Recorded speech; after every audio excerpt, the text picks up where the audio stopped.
BD Law, o podcast sobre desenvolvimento de negócios no mercado jurídico. Este podcast conta com o apoio da CRWA, uma agência digital especialista em web design, e-commerce, websites e marketing digital. CRWA, há 14 anos entregando performance e resultados de comunicação. TKRA Contabilidade, a contabilidade certa para o crescimento da sua empresa. Já ouviu falar em Legal Design? Não? Procura por Bits Legal Design, criando documentos que qualquer pessoa entende. Gerar negócios no mercado jurídico não é só falar do que se faz, nem esperar que a técnica sozinha abra portas. Entender o negócio do cliente, acompanhar suas mudanças, fazer conversas que tragam clareza e mostrar no dia a dia como o jurídico pode facilitar caminhos, evitar perdas e apoiar decisões relevantes. Quem cresce de forma consistente nesse mercado normalmente não aparece apenas para resolver conflito, mas para construir confiança antes dele surgir. Este é o tema do nosso episódio de hoje aqui no BD Law, podcast sobre desenvolvimento de negócios no mercado jurídico. Sejam muito bem-vindas e bem-vindos. Eu sou seu host, Gabriel Bidini, especialista em desenvolvimento de negócios no mercado jurídico.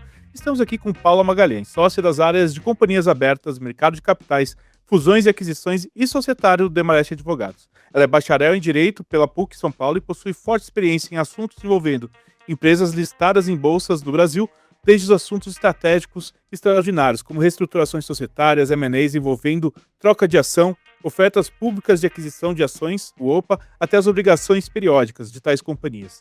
Dada a sua grande experiência com aspectos regulatórios envolvendo a regulamentação da CVM e da B3, Paula, seja muito bem-vinda e obrigado por topar nosso convite, viu? Obrigada, Gabriel. O prazer é meu. Paula, queria que você contasse um pouquinho da sua trajetória, como que você foi parar no direito. Eu fui parar no direito porque, enfim, eu estudava no Brasil, eu estudava em Portugal, fiz o colegial lá e desde cedo você tem que escolher a área que você quer seguir. E eu já sabia que eu queria fazer alguma coisa relacionada a humanas, e daí foi fluido, a decisão foi meio que natural, né? Dali para escolher direito, e só tive essa opção de fazer direito, não quis outras opções, não quis outras alternativas e continuei, não tive muitas dúvidas, não, eu gosto do direito. Legal, Paula, que bom. E eu queria saber, Paula, olhando para sua trajetória, o que mais te ajudou a se vender melhor? Eu acho que é um pouco de tudo, sabe, Gabriel? Acho que também, primeiro, não tem uma receita de bolo, né? Cada um acha o seu jeitinho de se vender melhor. Então, o que funciona para um não funciona necessariamente para o outro. E cada um acha o seu caminho para desenvolver negócio, para atrair confiança de cliente, principalmente nos seus primeiros anos de sociedade, né? Acho que para mim teve um pouco de tudo. Né? Eu sempre tive um perfil muito facilmente adaptável para diversas situações.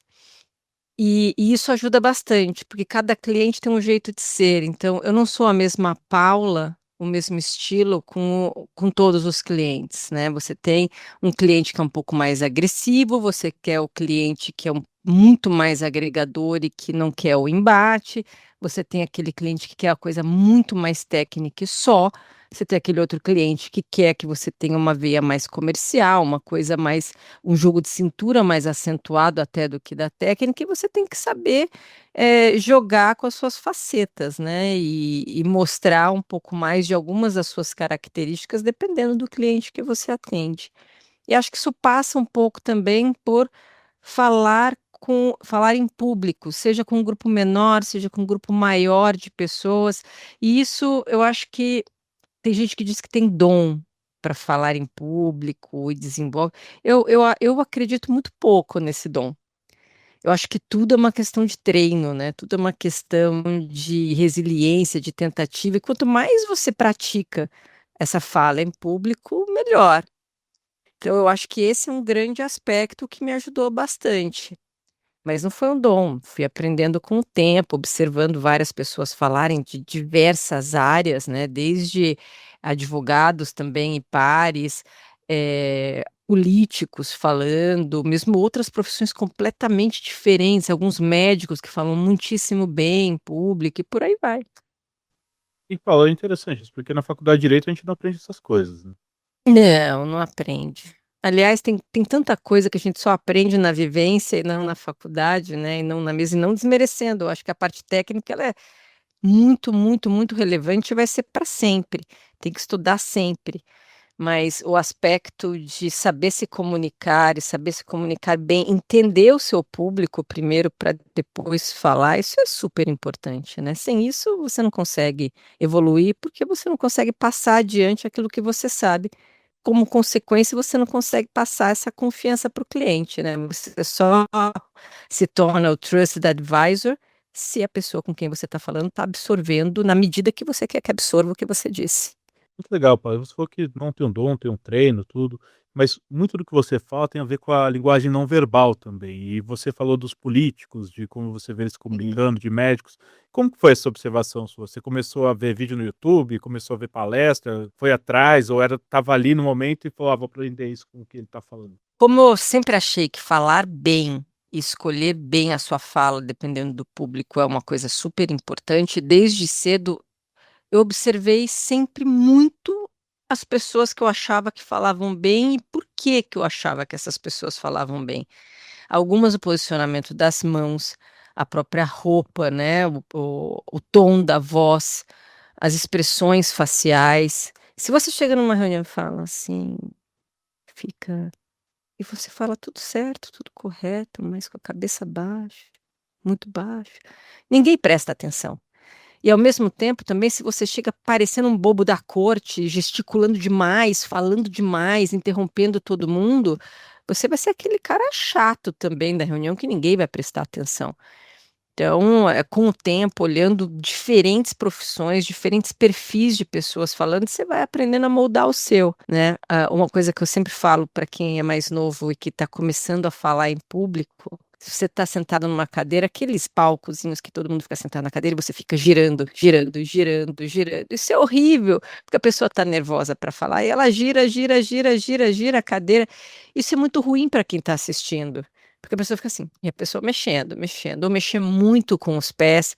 As mulheres, né, têm a mania de ficar com o salto parado assim no chão e com o pé para cima, que eu acho que é extremamente deselegante. É melhor posicionar o pé para baixo. Eu, particularmente, gosto, e isso funciona cada um de um jeito. Eu gosto de usar, por exemplo, sapatilha. Nunca salto muito baixo, porque eu preciso sentir os meus pés no chão para falar melhor, para sentir mais confiança e desenvolver. Já tem pessoas que, pelo fato de serem muito baixas, preferem o sapato de salto alto para conseguir ter uma imponência, né?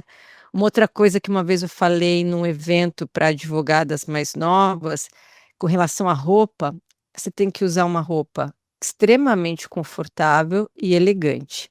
E se, por exemplo, você está num evento que você é a última pessoa do último painel que vai falar, eu geralmente vou com alguma coisa um pouco mais colorida, que é para você atrair um pouco mais a atenção das pessoas, porque você já ficou por último, no último painel, então a pessoa olha para você, ela já precisa ter um pouquinho mais de estímulo. Evitar camisa de botões para as mulheres, que a mulher fica muito preocupada se o botão vai abrir. Enfim, tem um monte de tática que cada um vai utilizando a sua e vai aprimorando cada vez mais, até virar uma Ivete Sangalo, um Obama, quem sabe. É isso aí, Paulo. Eu queria saber, você estava me falando aqui que falar é um exercício. E a gente já falou da observação, tudo, mas você treina? Você chegou a treinar antes? Você chegou a fazer algum curso ou foi na raça mesmo? Eu não fiz curso, mas eu treinei muito. E eu treinei diferentes discursos, por exemplo, estava fazendo uma sustentação oral na CVM, que é a minha área. Uhum. Né? Eu treinei muito e geralmente pegando, olha, qual é a principal ideia que eu quero passar? É isso que eu tenho que dizer primeiro. E aí depois falar rapidamente a construção de como eu cheguei lá e por último rebater alguns pontos que eu achava importante. Tudo isso em 10, 15 minutos. E eu sempre treinei muito, porque eu não gosto de fazer sustentação oral usando papel ou usando PowerPoint. Por que não? Porque, muito embora nessas sustentações orais, o julgamento já está dado, né? A opinião de quem está te julgando já está dada, está ali só para te ouvir. Mas eu acho que quando você usa um PowerPoint e você fala com algum julgador, você confunde demais a pessoa não sabe se olha para o seu PowerPoint ou para você. Hum. E se o PPT tem muita informação, que é coisa que a advogada adora fazer, que eu acho que é muito ruim, se é aquele PowerPoint um milhão de palavras, informações, frases muito longas, aí confunde mais ainda a pessoa que está recebendo essa informação. E ela fica assim, ó, quando você vê a cabeça da pessoa, PowerPoint você, PowerPoint você, PowerPoint você, eu particularmente acho ruim, eu prefiro que ela foque no que eu estou falando, principalmente se eu estou me defendendo de alguma coisa, né, ou defendendo o meu cliente. Muito diferente de, por exemplo, se você é convidado para falar, para palestrar para alguns alunos da graduação do porquê que você escolheu a sua profissão, que é uma coisa muito mais fluida, que é uma coisa muito mais jovial, uma coisa que você se comunica de uma forma muito mais informal e ao mesmo tempo trazendo alguma bagagem. Mas em qualquer um desses formatos, Gabriel, eu treino muito. Mesmo para essas apresentações mais curtas, ou para falar com um grupo de clientes menor que seja, eu treino muito, eu escrevo muito sobre o que eu vou falar, para organizar bem as ideias na cabeça do que eu quero falar primeiro, o que eu quero falar por último, conectar bem as ideias, porque se você isso o que é comum em todas as conversas, em todas as coisas que você vai falar em público, se você não passa o principal da mensagem que você quer passar logo no começo, você perde para esse cara aqui, ó.